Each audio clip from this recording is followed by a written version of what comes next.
Bonsoir, chers fidèles téléspectateurs de Label Télévision et Sunu Label TV. Bienvenue dans Tête à Tête, votre incontournable rendez-vous du samedi soir. Ce soir, nous allons parler d'éducation. C'est la rentrée pratiquement pour beaucoup d'entre vous. Avec moi, une spécialiste de la question, surtout de la petite enfance, Madame Karima Grant. Bonsoir. Bonsoir, ravie de te revoir. Merci. Très contente. Alors, je vous laisse vous présenter aux téléspectateurs. Ok, bonsoir. Je m'appelle Karima Grant.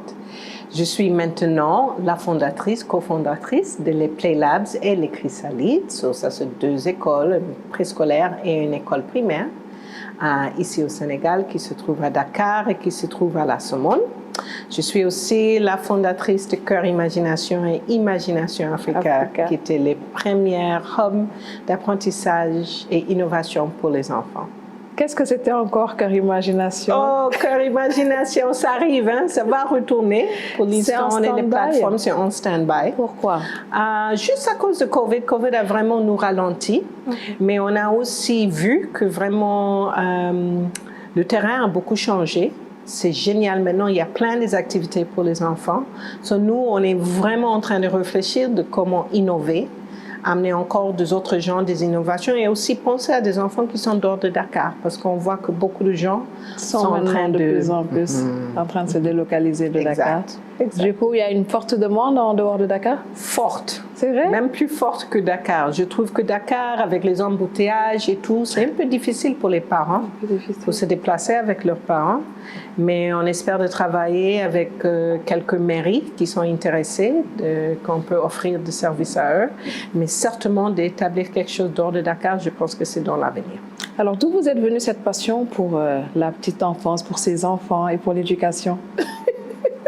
Ma mère. C'est ma mère. Ma mère a tellement investi, c'était pas facile. Autant qu'immigrée sénégalaise, une des premières aux États-Unis. Elle a, je ne sais pas comment elle est arrivée à faire, mais elle a tellement investi en moi pendant les âges de tout petit jusqu'à 7 ans, les choix des écoles, les activités qu'elle m'a données, les livres qu'elle m'a donnés, la façon qu'elle m'a parlé, que je pense que j'ai beaucoup de très bons souvenirs de ces périodes et je vois ça que c'était une période où je me suis bien formée. Et j'étais un peu étonnée parce que pour moi, j'ai toujours associé ça un peu avec ma mère, avec Sénégal, et j'étais un peu étonnée d'arriver ici, de voir, attends, les gens n'investissent pas assez sur les enfants? Non, pas assez. De leur temps ou de l'énergie, de l'argent? Je pense que c'est plutôt d'intention. Éducation? Attention? Je pense que c'est plutôt ça. Parce que je pense que les parents, ils cherchent, mais il n'y a pas toujours ce qui les arrange, ce qui peut les accompagner. Souvent, les parents ils cherchent quoi faire avec leurs enfants les samedis. Bon, maintenant, heureusement, on a encore des parcs, il y a plus d'activités, mais à l'époque, il n'y avait pas. Pour les parents qui travaillent, souvent, c'est aussi toute une histoire parce que vous rentrez chez eux, à n'importe quelle heure après la circulation. Maintenant, le temps est très peu. Comment vous faites? C'est vraiment, je trouve qu'il faut qu'on soit vraiment innovant et commencer à vraiment penser c'est quoi les besoins des parents et les besoins des enfants. Voilà. Et c'est là que vous intervenez? Oui, on essaye. Oui. Et qu'est-ce que vous proposez aujourd'hui avec votre nouveau concept? En fait, avec les Play Labs, on a une crèche qui est vraiment faite pour les parents qui travaillent sur nos horaires. Commence à 7h30, on termine à 18h parce qu'on sait qu'avec la circulation, c'est pas facile. Mais surtout, on fait un accompagnement de tout ce qui est le parcours parental. Avec les parents, justement, on les offre beaucoup des astuces, des conseils, des journées, des samedis pour venir jouer avec leurs enfants ensemble chez nous.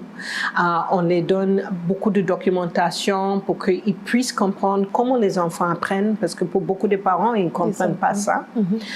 Ça, c'est une chose que nous sommes en train de faire. On lance aussi un site du web, comme ça, des parents qui sont aussi à l'extérieur, parce qu'on sait que maintenant, être ici, ça ne veut pas forcément dire qu'on est coupé de le monde extérieur. Beaucoup de nous, on a des sœurs, des frères, des maris qui sont en France ou aux États-Unis. On essaie de aussi accompagner des familles qui sont aussi dans des situations. Voilà, exact. Quel est le diagnostic aujourd'hui sur l'éducation nationale? Wow! On va commencer avec tout ce qui est positif. Oui. Je pense que quand même, on sait c'est quoi les problématiques. On sait que justement, on a besoin de changement. On sait que justement, le système éducatif a beaucoup de faillites. Que justement, le type d'éducation, l'éducation du XXIe siècle est nécessaire. Maintenant, les moyennes pour y arriver, je pense qu'on n'a pas encore mis. Je trouve qu'il y a beaucoup de changements dramatiques qu'on a besoin, que nous n'avons pas encore vus.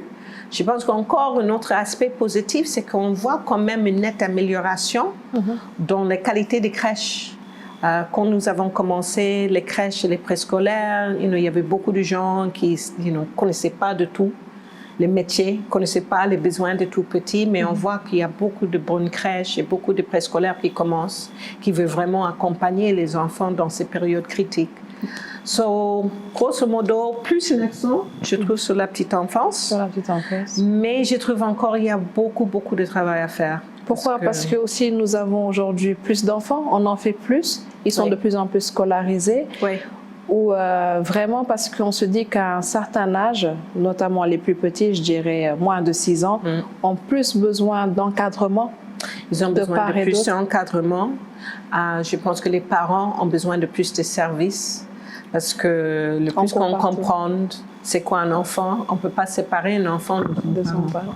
Sur les programmes de parentalité, comment chaque institution peut accompagner les parents pour expliquer qu'est-ce qui se passe avec cet enfant dans ce stade, je trouve qu'il est essentiel. Ça fait partie du métier, on n'est pas encore là. Je trouve aussi ce qui est très intéressant, c'est aussi comment on peut voir les lieux publics. On voit qu'il y a de petits changements, mais ce n'est pas encore assez. On ne voit pas assez des espaces où les tout-petits peuvent être notamment les espaces verts, les parcs et tout ça. On ne va même pas parler de la qualité de l'air, on ne va pas parler de tous ces grands problèmes infrastructurels, mais on sait que joue beaucoup sur la santé et le stress des parents, parce que tout ça, ça joue. Mais je trouve qu'aussi, il y a beaucoup de choses qu'on peut faire, par exemple, pour les femmes qui travaillent dans nos maisons, les nounous. Avant Cœur Imagination, on était une des leaders de les formations de nounous, mais je trouve que ça, c'est quelque chose que l'État peut vraiment prendre en charge ou rentre dedans pour les accompagnements. Vous les avez déjà sollicités? Vous avez cherché à travailler avec On avait parlé un peu avec les autorités sur ces questions généralement, et je pense qu'ils avancent. Je pense que quand même il y a un avancement, mais je trouve que quand même il reste beaucoup à faire et le temps va très vite pour nos enfants. Alors, est-ce que le curriculum est adapté aujourd'hui en 2022? Pas du tout. Pas du tout? Pourquoi? Pas du tout. On sait que d'ici moins de 10 ans, beaucoup de les métiers qu'on connaît aujourd'hui vont plus exister. Alors, on est toujours dans un curriculum qui prépare des gens pour des séries. Alors qu'on sait que maintenant, scientifique, littéraire, ça n'a plus de sens dans le monde moderne. On sait qu'on axe l'entrepreneuriat, on axe tout ce qui est l'innovation. Et en fait, si on regarde justement comment on prépare nos enfants, c'est l'inverse. On n'axe pas sur la créativité des enfants, on n'axe pas sur la résolution des problèmes des enfants, on n'axe pas de comment les enfants peuvent même comprendre c'est quoi les motifs, quelles sont les tendances. On ne fait pas ça encore. On est toujours sur les enfants, l'accumulation des faits.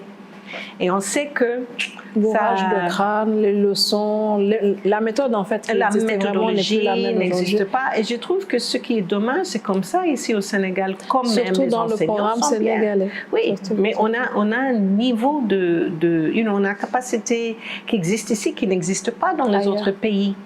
Alors c'est vraiment, je trouve dommage. Et je sais que actuellement l'école normale, ils savent, ils sont déjà en train de travailler sur ces genres de problèmes, mais la question c'est maintenant comment nous allons former des enseignants sur de nouvelles approches, comment on peut mettre même innovation au cœur du programme. De l'éducation.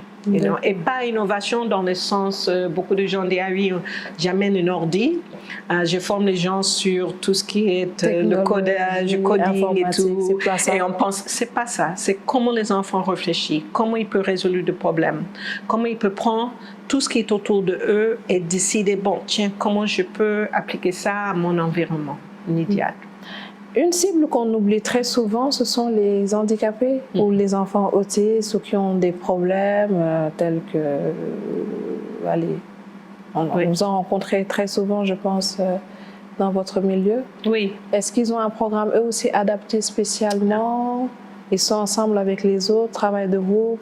Comment vous arrivez à déceler tout ça? Mais je trouve qu'il y a des associations qui sont là depuis, je pense que justement, à Special Olympics, ma sœur, Madame Si, qui est Rajasi, qui est là depuis des années.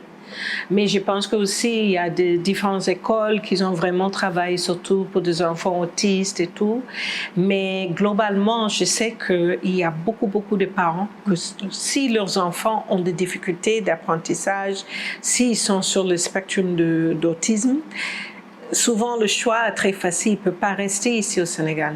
Ils doivent retourner ou bien déménager à un autre pays parce que ça n'existe pas. Quand on se moque ici d'eux, ça veut dire que des systèmes d'apprentissage différents, des formations justement, des accompagnements qui sont beaucoup plus vastes, c'est absolument essentiel.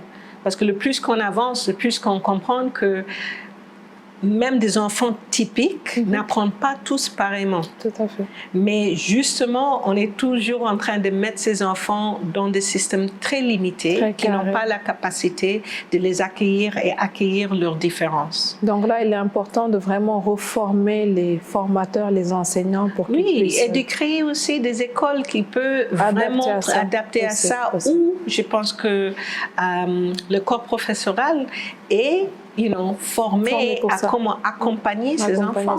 Parce que je trouve que c'est ça le grand dommage. Aussi les programmes spéciaux, tu vois, il y a des programmes où on parle de tous ces programmes extrascolaires, mais est-ce qu'ils sont prêts à accueillir des enfants avec des différences? Ça reste encore. Est-il important de passer par la crèche? Ah oui. Pourquoi? Je dirais pas la crèche, mais un bon environnement. À partir de quel âge? À partir de la naissance, l'enfant, on sait que maintenant, la naissance jusqu'aux 3 ans, c'est les années les plus importantes pour le développement du cerveau. Ça, c'est depuis des années, on crie ça. Il y a beaucoup ici au Sénégal qu'on connaît, qu'on parle de ça. Mais c'est essentiel que si la maison, et c'est pour ça qu'on veut beaucoup travailler avec les parents, parce que si les parents ne peuvent pas assurer ça, à partir de 6 mois, 1 an, quand l'enfant commence à vraiment bouger, qu'on trouve une crèche qui peut offrir justement ça à un enfant. Je pense que maintenant, on commence à comprendre ça un peu plus, mais pour beaucoup de parents, faute de moyens, faute de proximité, parce qu'encore, il faut parler de le problème de circulation ici à Dakar, ça empêche. C'est pénible. C'est terrible pour une maman ou un papa, on espère des papas, pour penser que je vais amener mon enfant jusqu'à 3 km de la maison et rester dans les circulations alors que tout près de moi, il y a une petite crèche qui peut faire l'affaire ou bien il y a un nounou ou une femme qui peut garder la maison. Et je sais que j'ai sacrifié le fait qu'elle risque de mettre mon enfant devant un écran ou quelque chose, mais c'est beaucoup plus facile. C'est beaucoup de ces genres de problèmes qu'il faut que vraiment on résolue tout de suite pour les parents parce que ça affecte toutes ces générations qui arrivent. Tout à fait. Vos liens, carrément, avec les enfants. Oui.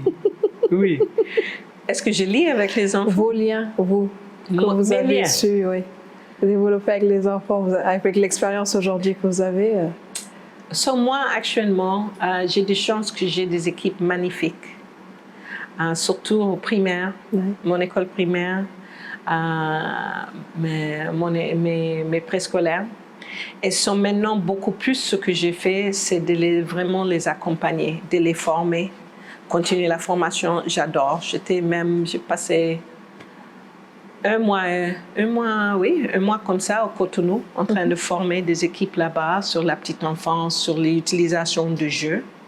Je travaille toujours et j'ai de chance que quand je travaille toujours, il y a toujours des enfants près qui m'observent, qui me disent est-ce que c'est là? Et puis bien sûr, je suis maman aussi, même si tous mes enfants commencent à grandir, mais oui.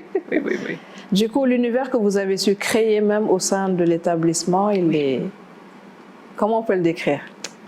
Ils se sentent chez eux, ils passent beaucoup de temps là-bas. On espère que c'est ça qu'on travaille, que vraiment c'est un lieu joyeux pour les enfants, que les enfants se retrouvent eux-mêmes, qu'ils gagnent en confiance, parce qu'on sait qu'un enfant ne peut pas apprendre si l'enfant n'a pas confiance en ses capacités d'apprendre. On trouve que c'est aussi un environnement stimulant. C'est un enfant sûr, c'est un environnement sûr.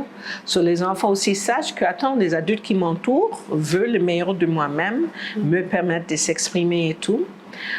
Au sein de primaire, j'ai eu une maman qui, son enfant a commencé avec nous en CM1. Il a dit, je ne savais pas que l'école peut être si bien que ça. Alors, très content. On travaille beaucoup tout ce qui est socio-affectif. Parce qu'encore, c'est très important que les enfants aiment l'école. Ils aiment apprendre. Ça, c'est ce qu'on essaie de créer. Du coup, c'est par quelle méthode que vous arrivez à leur faire aimer l'école? Parce qu'on voit aussi aujourd'hui de plus en plus, encore une fois, je me répète, dans le secteur public, ici, programme sénégalais, j'ai pu voir, parcourir un petit peu, il arrive sur des vidéos, que certains enfants en bas âge vous disent que non, je n'aime pas l'école. Et ça, pourquoi? Je pense que d'abord, il faut commencer avec qui est devant l'enfant. Le professeur. Et que le professeur, ça peut être le professeur, ça peut même être la femme de ménage de l'école, ça peut même être le gardien. Et il faut qu'eux, ils comprennent l'impact qu'ils ont sur l'enfant. Et qu'ils soient très intentionnels encore sur quel impact ils veulent avoir sur l'enfant. Alors, on passe beaucoup de temps dans la formation, on passe beaucoup de temps à leur montrer c'est quoi la recherche, parce qu'il y a des recherches maintenant partout, qui viennent de l'Afrique, qui viennent d'ailleurs, qui montrent justement qu'est-ce qui est le meilleur pour un enfant. Pour les enfants. Qu'est-ce que la meilleure façon que les enfants apprennent, c'est quoi le stress toxique, quel impact ça a pour les enfants. Et avec ça, ça permet à tous les adultes de prendre des décisions sur leur comportement, sur les paroles qu'ils choisissent, de comment ils vont apprendre même. Je trouve que c'est ça, si tu veux, l'ingrédient qui manque à la sauce. Oui. Le système Learn by Doing. C'est la meilleure. C'est la meilleure. C'est le jeu. Vous l'appliquez toujours? Oui, c'est le jeu. Nous, on appelle ça le jeu, mais les enfants appellent ça la vie. C'est comme ça qu'ils apprennent. Ils apprennent en jouant. Ils apprennent en jouant. Ils apprennent en toucher, en manipulant, en essayant. Les enfants sont très scientifiques dans leurs approches. Ils ont une idée en tête. Tout de suite, ils vont tester leur idée, voir si ça marche, si ça ne marche pas. Et ça, c'est l'approche scientifique. Vraiment learn by doing. Et à l'ancienne époque, on te dirait non, tu t'amuses trop, allez, va travailler. Oui. Et dans l'ancien système, même aujourd'hui, on dit aux enfants, restez sages. C'est quoi les chansons qu'ils chantent? Je suis sage, Mais à ma place. Du coup, ça bloque un peu, ça ne lui permet pas de s'exprimer comme il voudrait. Et puis tout à l'heure, Penda, il faut penser quel genre d'adulte cette personne va être au sein du bureau. Parce qu'après, je pense que ça fait un mois, il y avait une lettre qui circulait d'une des grands PDG qui disait que si au Sénégal, on n'a pas les bons mains qu'il faut, parce que les gens ne réfléchissent, etc. Mais tout ça, ça commence avec la préscolaire, ça commence dans la crèche, ça commence toute la parcours scolarité. Si on apprend à quelqu'un pour rester tranquille, sage, mais... C'est comme ça que cette personne va apporter ses comportements au sein d'un bureau tout à l'heure. On travaille ça, mais notre vision est très large. Notre vision, c'est pour demain. C'est pour quel genre de leader nous voulons. Et là, ce que vous voulez former, c'est des leaders. On est en train de faire. Je suis entourée par de jeunes leaders. Et par contre, j'allais vous demander, par rapport à l'expérience que vous avez pu enrichir ici au Sénégal, combien d'années maintenant que vous êtes rentrée? Madame. Que vous êtes rentré ici au Sénégal. Ça fait maintenant presque 20 ans. Quand même. Là, oui. Quels sont les résultats que vous avez pu obtenir? Moi, je pense que les premiers résultats, c'est le nombre de personnes que nous avons formées. c'est toujours un plaisir de penser à les gens que nous avons formés, pas seulement ici à Dakar, mais surtout dans les régions. On a travaillé au début beaucoup à Thiès, on a travaillé vraiment Tambacounda. J'ai un grand cœur pour Tambacounda. Il y a beaucoup d'enfants de gens. là-bas. Les enfants, mais surtout les associations, les écoles préscolaires là-bas. Il y a un bon réseau. J'ai une grande amie qui est là-bas, Madame Ba. Elle avait l'association des acteurs de la petite enfance qui est là-bas. On a travaillé avec eux pour plusieurs années, vraiment en train de les montrer comment on peut faire des choses différentes. Et avec des choses locaux aussi, parce qu'on ne veut pas tout de suite, malgré mon accent, on ne veut pas que toutes les petites Sénégalaises deviennent des petites Américaines. On veut qu'ils restent Sénégalais. Et ça veut dire qu'ils comprennent qu'est-ce qui est autour d'eux pour utiliser pour que nos enfants puissent apprendre. Ça, c'est l'impact. Je pense que Cœur Imagination, finalement, avec toutes les activités, on a touché plus que 20 000 enfants directs. On ne va pas parler indirect. On a eu des prix. On est bien connus sur l'international pour le travail que nous avons fait. On a eu une vidéo justement animée qui a eu des prix ailleurs. Quand même, on est fiers, mais ce n'est pas assez encore. Et vous avez eu des retours de ces enfants ou ces jeunes ou peut-être de parents qui vous disent que... Ah oui, c'est un plaisir. J'ai eu, juste comme anecdote, j'ai eu une fille qui m'a envoyé un message. Elle est au collège, c'était quelqu'un qui était très régulière à Cœur Imagination. Elle m'a envoyé un petit coucou Tata Karima, m'a envoyé toute sa liste. J'étais étonnée parce qu'elle était comme ça avant. Aussi, les stagiaires, on a beaucoup de gens qu'on a formés à notre méthode, qui sont vraiment très placés. Il y en a qui sont sur les réseaux sociaux très connus. Il y en a qui sont aussi un peu partout. Mes anciens étudiants, j'ai le plus grand plaisir, mes anciens étudiants, quand je suis venue ici au Sénégal en 2002-2003, maintenant ils m'amènent leurs enfants. C'est 2 générations quand même. C'est incroyable. Oui. D'accord. Du coup, avec vos différents programmes, vous avez eu à échanger avec d'autres écoles ou d'autres partenaires sur voir ensemble comment vous pouvez définir de nouveaux programmes pour changer un petit peu ce qui existe déjà. Oui, je trouve que, c'est ça qui donne l'espoir, c'est qu'il y a une génération de... Et ce n'est pas l'éducation forcément formelle, mais c'est beaucoup de gens qui étaient accompagneurs peut-être à l'éducation. Il y a beaucoup de nouvelles écoles qui commencent encore, qui réfléchissent différemment. Il y a chacune sa méthode. On a fait la méthode de Montessori. Il y a Montessori, mais Montessori aussi, c'est autre chose. C'est autre chose, mais je trouve à la base de Montessori, c'est une idée très importante, l'idée de la compétence de l'enfant. Mais Montessori, je sais qu'il y a une dame qui est en train de justement faire Montessori un peu à la sénégalaise. Mais Montessori, c'est difficile parce que ça demande vraiment que tu as des outils Montessori. Ce n'est pas toujours adapté facilement, mais je sais qu'il y a des gens qui travaillent sur ça. Je sais qu'en Gambie, par exemple, il y a un grand mouvement. Une dame, Madame Marina, qui est là-bas, qui est en train de faire un énorme travail sur comment populariser Montessori là-bas. Mais il y a plein d'écoles. Il y a une école qui est à Toubab Dialaw, en plein Bruce, l'école Diarama, qui ont un programme d'art et éducation, mais incroyable. Mais c'est une de mes partenaires préférés de travailler avec.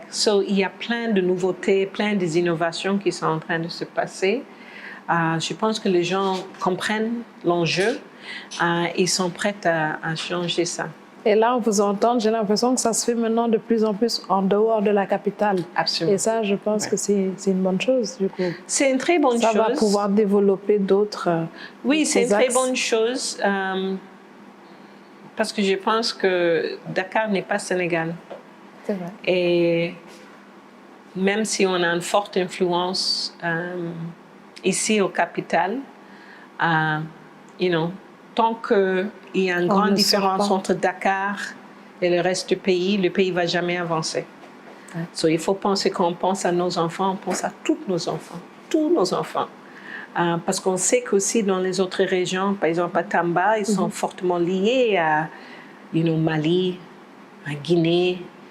So c'est comme ça aussi qu'on peut éventuellement aussi voir que la sous-région est aussi sur le même axe. La sous-région est sur le même axe qu'au Sénégal? Oui, on est en train de passer ces bonnes idées et vraiment parler d'innovation aussi ensemble. D'accord. Et le parcours de beaucoup d'élèves aujourd'hui, surtout quand ils ont le bac, c'est toujours de vouloir partir à l'étranger pour suivre leurs études. Cet engouement est toujours là ou de moins en moins? Je trouve au moins, mais la question c'est qu'avec beaucoup de ces instituts supérieurs, c'est quoi la qualité de l'éducation? Est-ce qu'ils sont reconnus?